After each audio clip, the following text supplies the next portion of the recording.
Good afternoon, and welcome to BSM TV. We welcome you once again to the second part of the session of the day for the Sabbath day.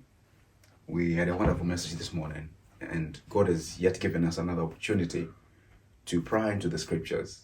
You know, the reason why I continuously shower all these messages on us is that we may prepare for a spiritual harvest that is soon about to occur.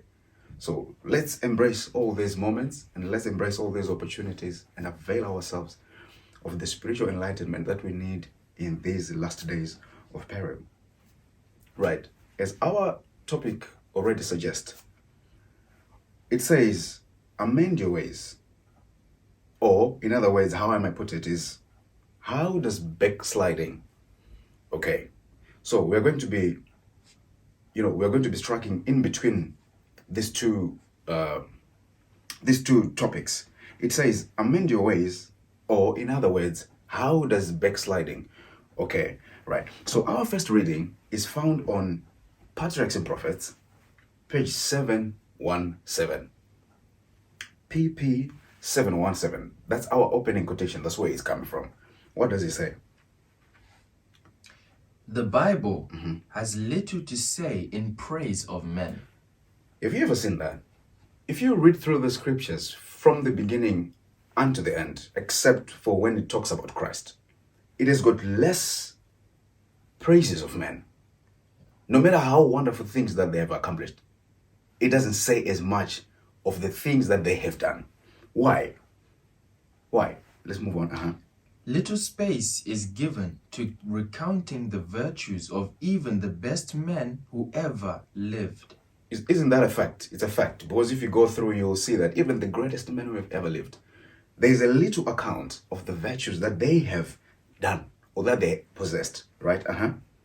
This silence is not without purpose. Now listen to this. The silence of God, of not mentioning the good things or the good virtues that these great men possessed, is not without a purpose or a lesson. There's a reason behind it. So, like I've already said, that's our agenda this afternoon. We're going to find out why does God decide not to mention the good things that men do. And all he does is just pointing on the errors of anyone who exists in this earth. All right, let's find out. This silence is not without purpose. Right. It is not without a lesson. All the good qualities that man possess are the gift of God. Right.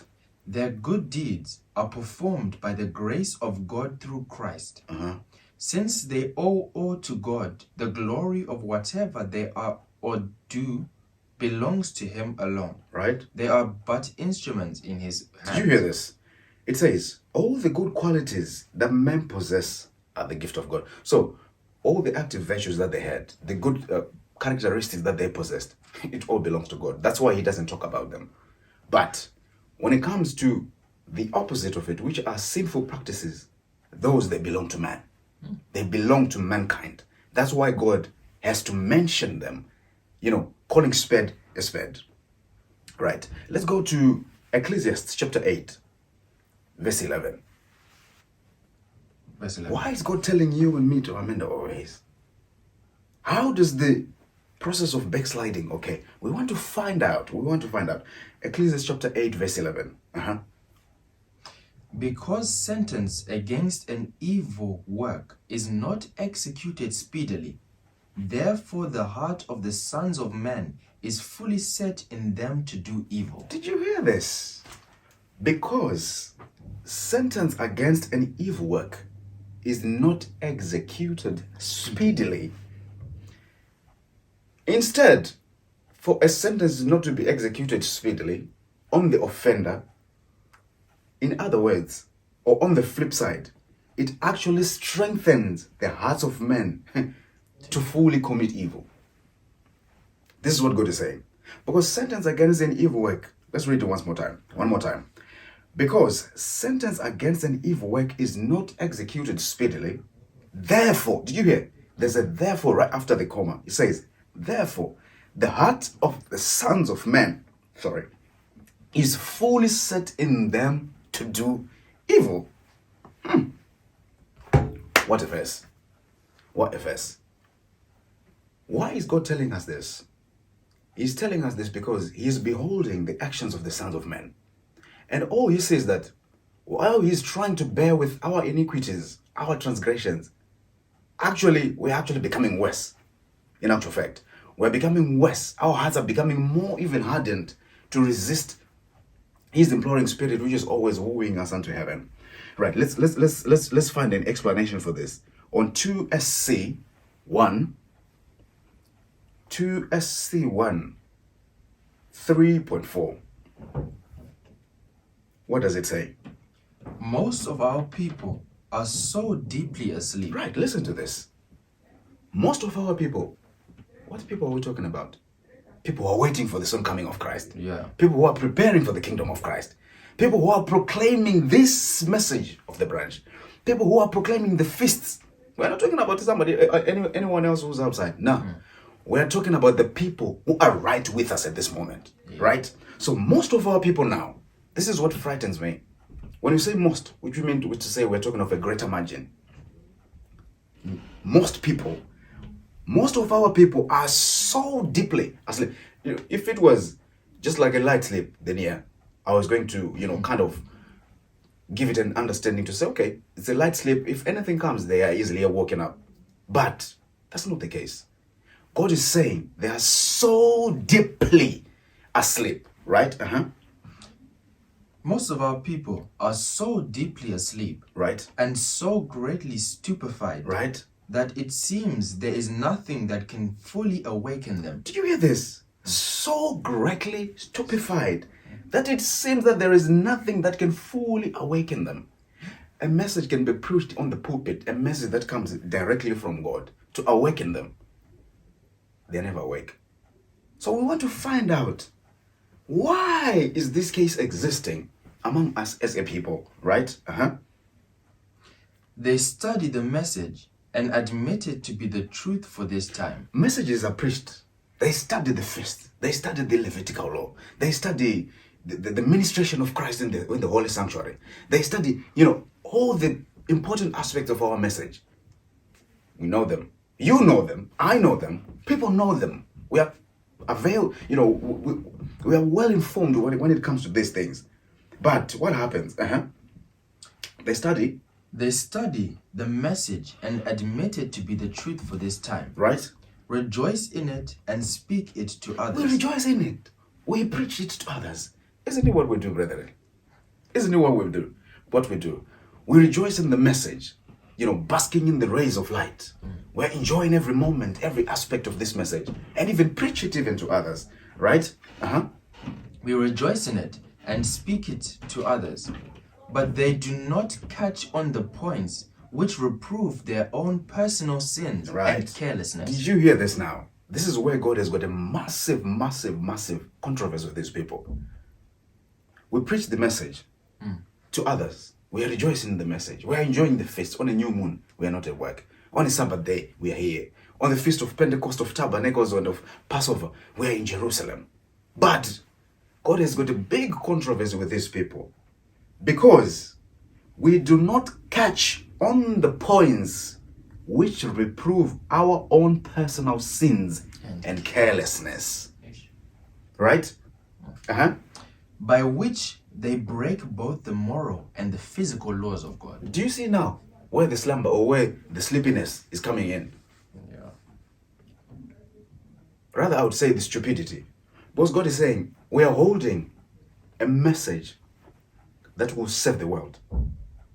But at the same time, while we're holding it, we are so stupid. That's why he's saying we're so stupefied. We are so stupid to the extent that when the message is being preached, which touches on our carelessness and personal sins, we do not even realize that God is calling for a reform from us as a people. Right? Let's go on to the next one. The work of the enemy is not abrupt. Right. Now listen to this. When Satan is working, he has already seen that, okay, these people, they're proclaiming the last message of mercy. They're holding on to a message that is to save the world. So what he does is, his work when he's attacking us as individuals or as a whole, or us as a whole, his work is not abrupt. It is not at the outset.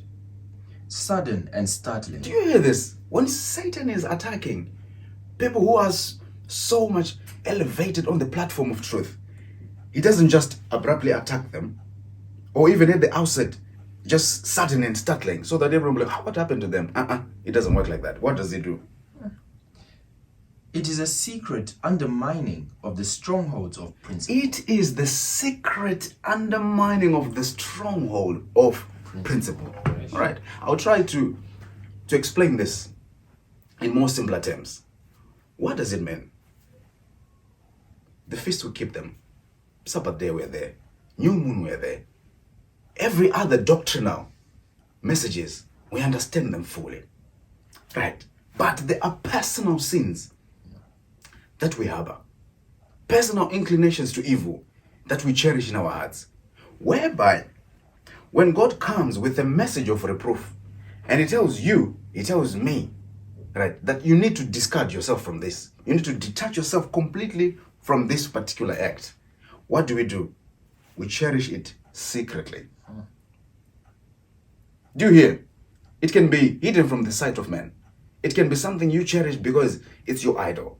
It can be something you don't want to detach yourself from because you love it despite God telling you to leave it. Do you hear?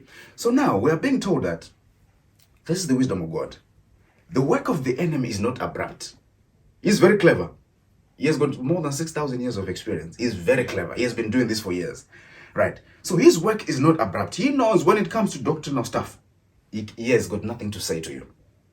He has got nothing that he can do to make sure that he lures you to stray from the message. No, he knows that. But he starts with the secret undermining of the stronghold of principle. Do you hear? Right? It begins in apparently small things. It begins in apparently very, very, very small, insignificant things. Very small things. It's not big things, no? Very small things. The neglect to be true to God and to rely upon him wholly. Do you hear this? The neglect to be true to God. I'll give you a very perfect example. Maybe the scriptures have got something that they're forbidding, that you're engaging in. Someone is inspired by God to come and present the message. The message strikes exactly to where the idol is. For one moment, probably, during the course of the presentation, your heart is struck and you're convicted to say, you know what, I've offended God. But because that is your idol, or because you really love or you really cherish this thing that God is telling you to stop, you don't stop. For a moment, yes, your conscience is seared. You think of, you ponder on the message, you'll be like, okay, God is telling me this. God is talking to me like this. But the moment you realize that, you know what, after all, it's not even that much of an offense. You're now secretly undermining the strongholds of principle. That's when backsliding starts. So this is the process. This is the process. That's what God is saying when he's looking at all of us as a whole. People who are proclaiming this message of mercy, this message that is supposed to save the world. He's saying, I want you to amend your ways because, of course, you're proclaiming my message. But he's not happy because there's secret sins being cherished among us as a people. Do you hear? So it begins in apparently very, very, very small things. The neglect to be true. Go on. The neglect to be true to God and to rely upon him wholly. The disposition to follow the customs and practices of the world. Right? Most of our people are sick because they have not as yet learned how to live. Do you hear this? We're now on 3.6. Most of our people, they are sick. Be it spiritually sick, be it physically sick. They are sick because they have not as yet learned how to live. How do we live? When God is saying we have not yet learned how to live, he's talking about living a way when we have amended our ways so that we are perfect before him. Not perfect, but people who are struggling or striving to overcome these defects into righteousness.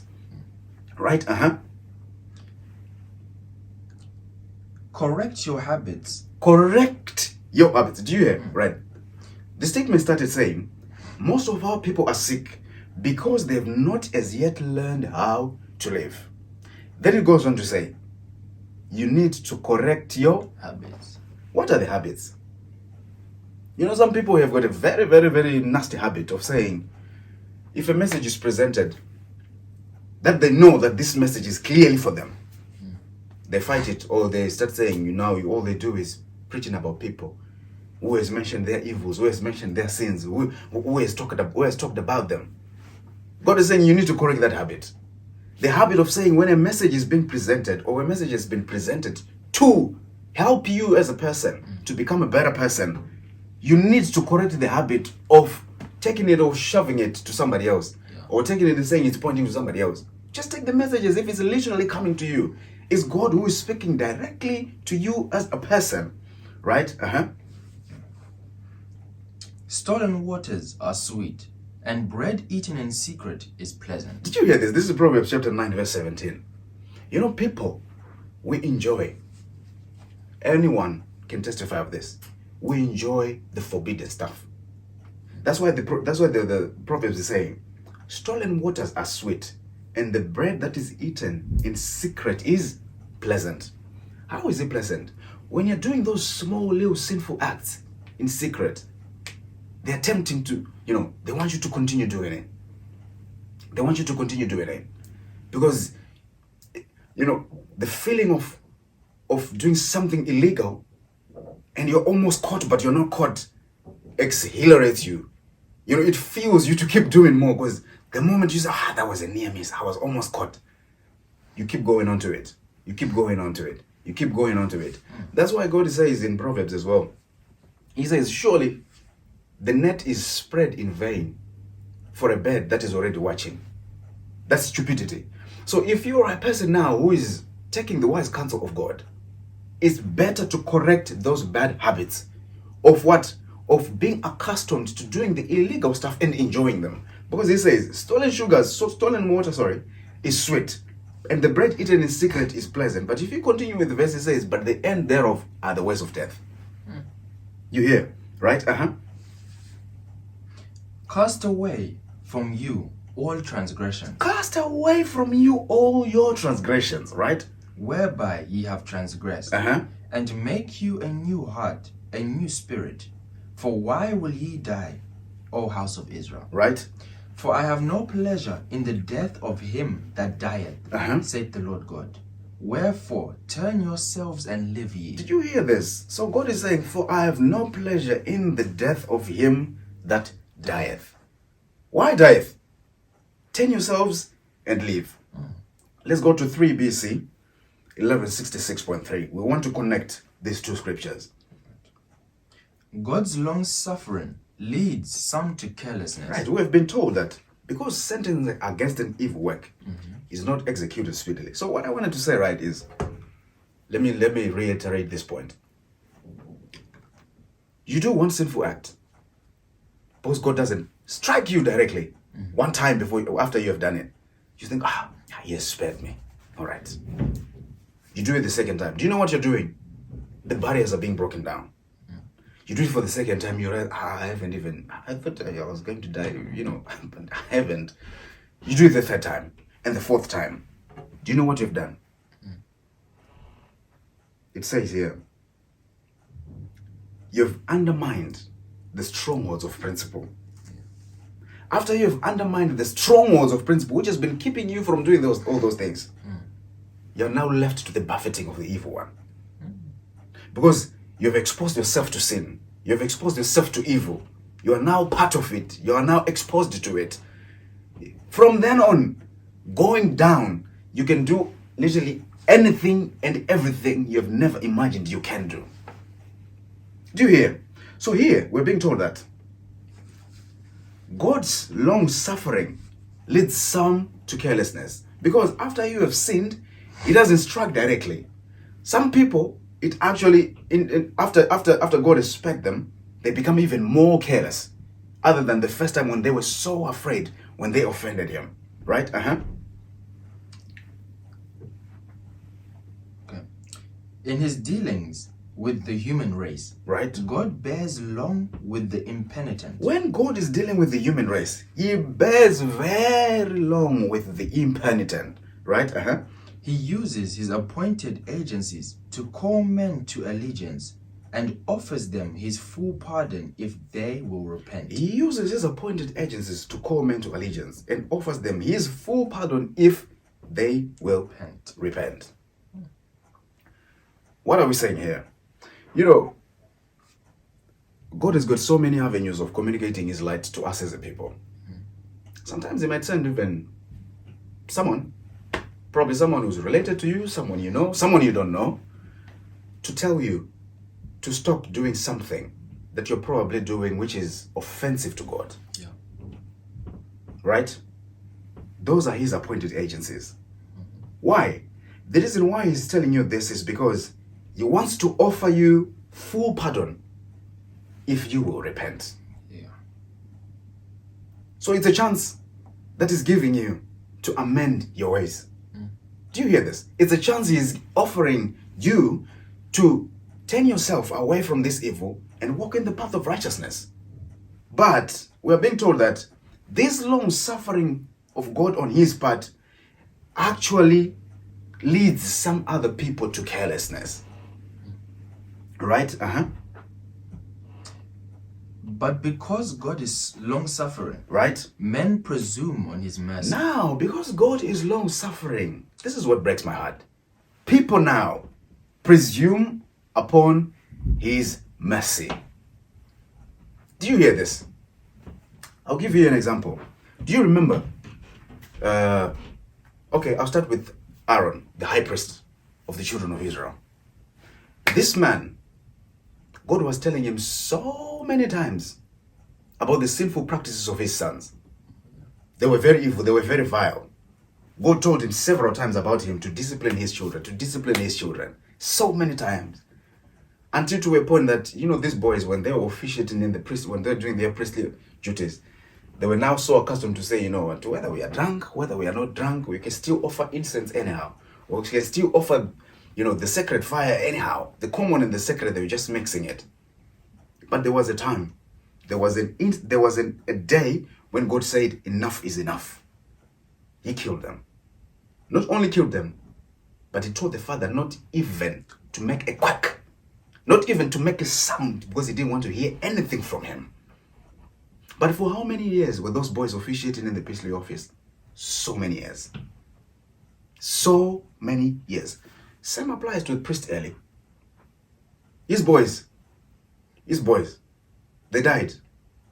And also the same day when he got told that his sons had been killed in war, and that the ark of the Lord had been taken, that's the day he died as well. He just broke off his neck and he died. So we can trace them. Even Miriam was so used to, you know, undermining Moses because he was his younger brother. Up to a point when God said, you know what, you're now thinking you are very wise. Struck her with leprosy, and the whole movement had to be stationary for time until she was cleansed. So God bears with us as a people after he has given us a warning. But know this for a fact. Nevertheless, the judgment will come. Because he will not bear with iniquity forever.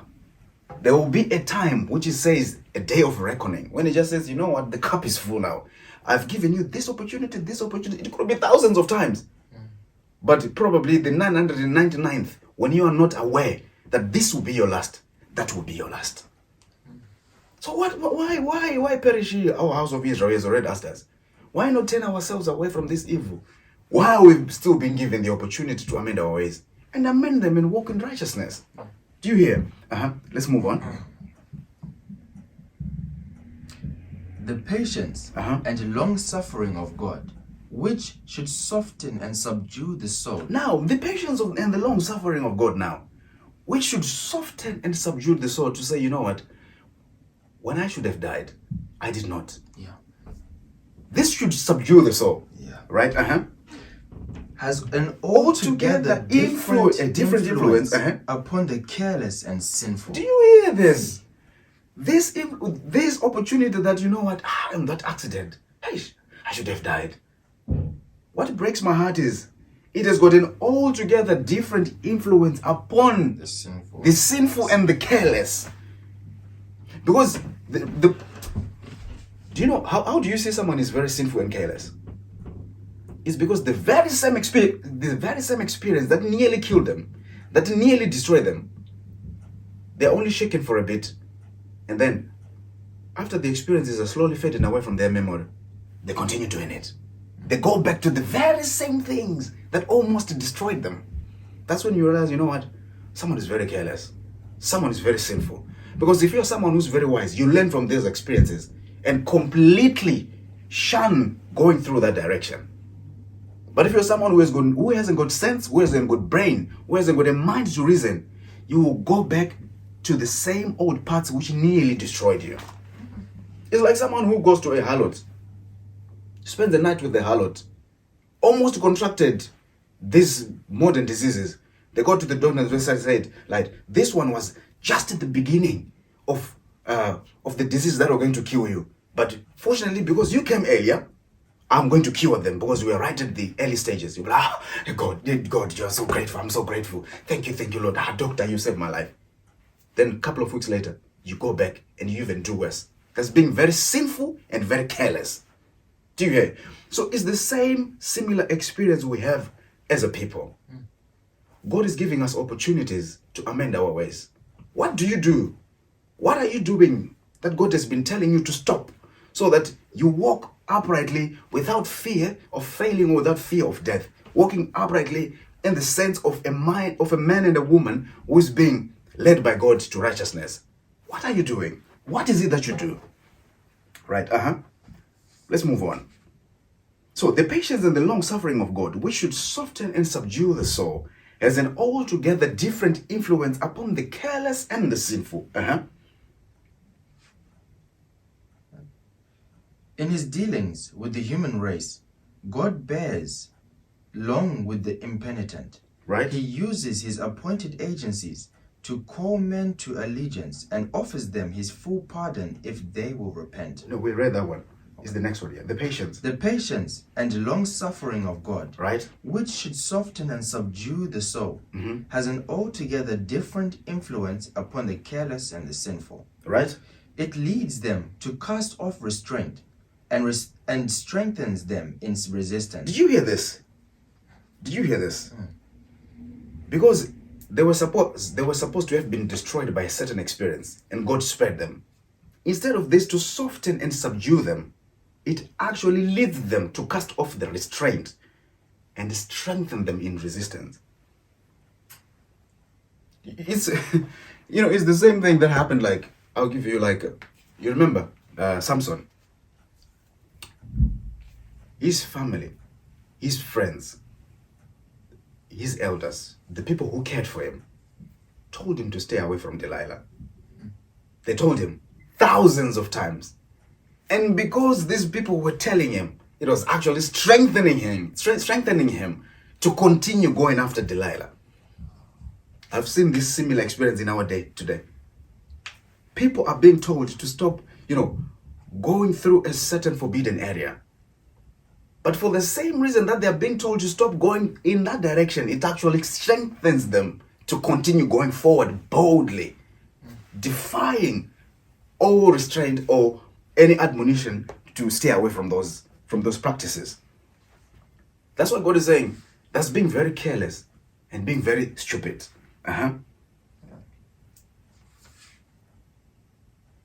Right, where we were. Okay. They think it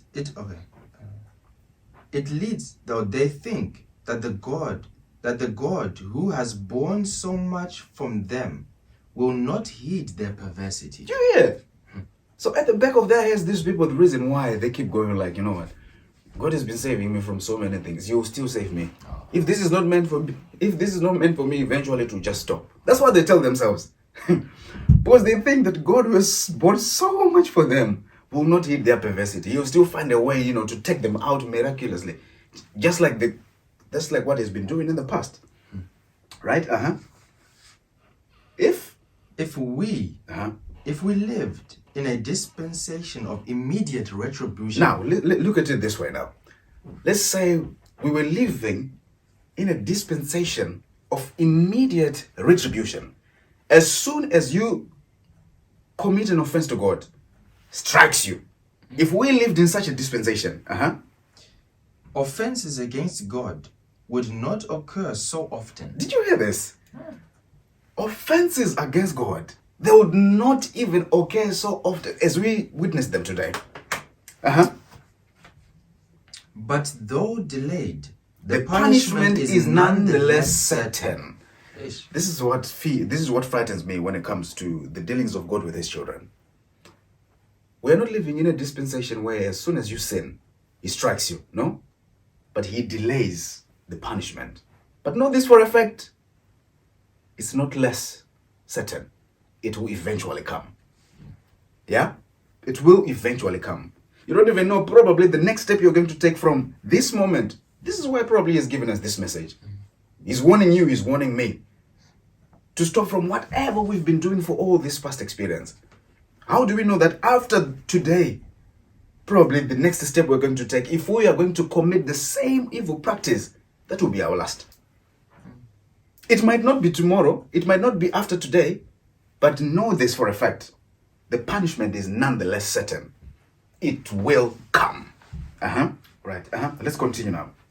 There are limits even to the forbearance There of God. are limits even to the forbearance of God. That's why when you read about the history of Sodom, he says their cup was full of iniquity. It had been filled to the brim. Same applies to us. There's also a limit even to the forbearance of God. The boundary. The boundary of his long suffering may be reached. The boundary of his long suffering may be reached, and then he will surely punish. And when he does take up the case of the presumptuous sinner, he will not cease till he has made a full end. Did you hear this?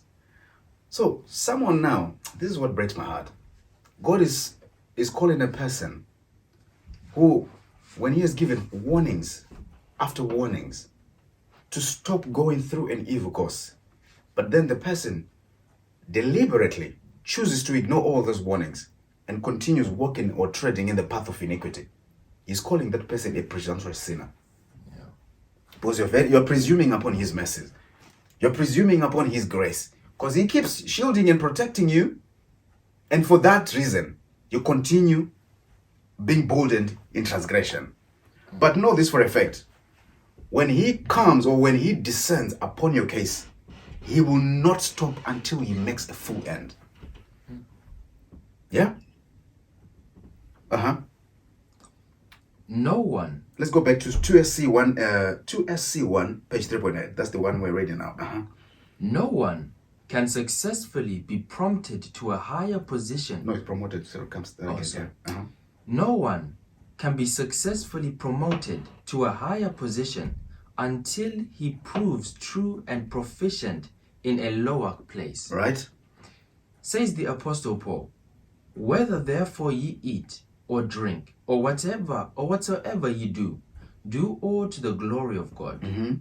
That is, no one can in a haphazard manner do the necessary things of life, and yet stand innocent before the Lord. Do you hear this? I want you to listen to this.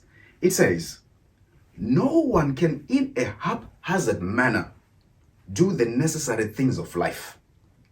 You know, some people, they're very careless with their lives. Very haphazard, very careless in their lives. And yet, they think they will stand innocent before the Lord. No. You know, some people's lives, they're all filled with mistakes. Yes, we appreciate them if you've learned from your mistakes. Yes, we turn those, to being instruments for greater good. But if your life is filled with mistakes, and all you do is mistakes after mistakes after mistakes, despite God telling you numerous and thousands of times to walk in the right way, you will not stand innocent before God. Because your influence has been boldening and strengthening the people who were looking up to you, seeking for, for guidance when it comes to the actual path of life to travel on. Right? His command. His command is, be ye therefore perfect, even as your Father which is in heaven is perfect. Do you hear this? Be ye therefore perfect, even as your Father which in heaven is perfect. Right? God is a being of infinite love and compassion. But he also declares himself to be a consuming fire, even a jealous God. Yeah, did you hear? Is a being of infinite love and compassion. But don't provoke him to come and consume you, because he's also a fire and even a jealous God. He can do it. Right? What fellowship hath righteousness with unrighteousness? What fellowship is righteousness and unrighteousness? Why do we try to mix the two? Worship God at the same time, and also at the same time we're committing very sinful and debased practices. What concord is between the two? Righteousness. How can you be so divided? Where is the unity coming from? And what communion hath light with darkness? And what concord hath Christ with Belial? What concord hath Christ with Belial? Right? Let's go to PK 82.2. Not only to the youth, but to those of mature years, and to those who are descending the hill of life and facing the western sun. The life of Solomon is a full warning. Right? We see and hear of unsteadiness in youth, the young wavering between right and wrong, and the current of evil passions proving too strong for them. Right. I want to say this. I've been growing. This is my own personal experience. In my few years of existence upon this earth, there are people, who are mature in years, who I used to look up to, thinking, what, these people, they've got it all together. Not got it all together per se, but they've got some form of direction when it comes to the path of life. You get it? Right. But we're being told this. Not only to the youth, but even to those of mature years. The life of Solomon is full of warning. Why do we say this? It's because we see and hear the unsteadiness in the youth, the young wavering between right and wrong, and the current of evil passions proving too strong for them. Right? So you only think when you're growing up, it's only you who's facing all these difficulties. We see the youth struggling. Who should I marry? Should I marry this one? No, I shouldn't. Should I marry this one? No, I shouldn't. Is this girl good for me? We see the youth struggling. Right? Go on. In those of mature years, we do not look for this unsteadiness and unfaithfulness. Right, listen to this. In those of mature years now, we do not expect them, like, if you are a T4C, you are not even expected to be making the same mistakes you would do when you were a teenager or when you were in your 20s. Do you hear this? We don't expect the mistakes that teenagers are making to be made by people who have advanced in years. I want you to see where stupidity comes in. Because if you are still committing the same mistakes that someone who is a teenager will be making, then you need to sit down and reevaluate your life, because honestly, you're moving in the wrong direction. You need to sit down and reevaluate your spiritual life, because the path you are treading on is a very, very, very dangerous path. And what breaks my heart is you don't even know it. Because when restraint comes to you, you defy and you close and resist against all restraint. So God has no more any other avenues to speak to your soul. Do you hear this? Right? In those of mature years, we do not look for this unsteadiness and unfaithfulness. We expect the character to be established. Listen, this is an expectation from God. When you've advanced in years, for you to gain that respect of people with gray hairs, the character has to be established. Yeah? The principles. We expect the character to be established. Right? The principles firmly rooted. But this is not always so. With the elderly, with people who have advanced in years. You know, respect is earned. Do you know this, brethren? I'm sorry to say this, but I'll say it. Respect is earned because God has got an expectation He has towards the people of gray hairs and also those who are younger, how they should yield their respect to those of mature years, to those who have advanced in years. Because when you're older, you've experienced so many things in life. So your character is expected to be firmly rooted and established.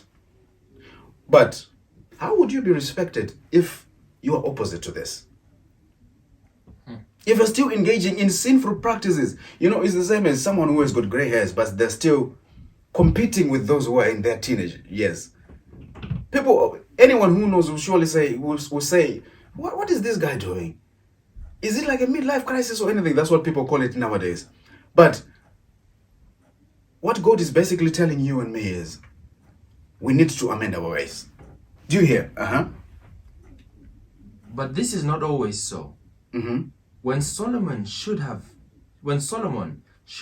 been in character as a sturdy oak, he fell from his steadfastness under the power of temptation. When his strength should have been the firmest, he was found to be the weakest. Right? Next paragraph. Next paragraph. Till the conflict is ended, there will be those who will depart from God. Do you hear this? This is what, you know,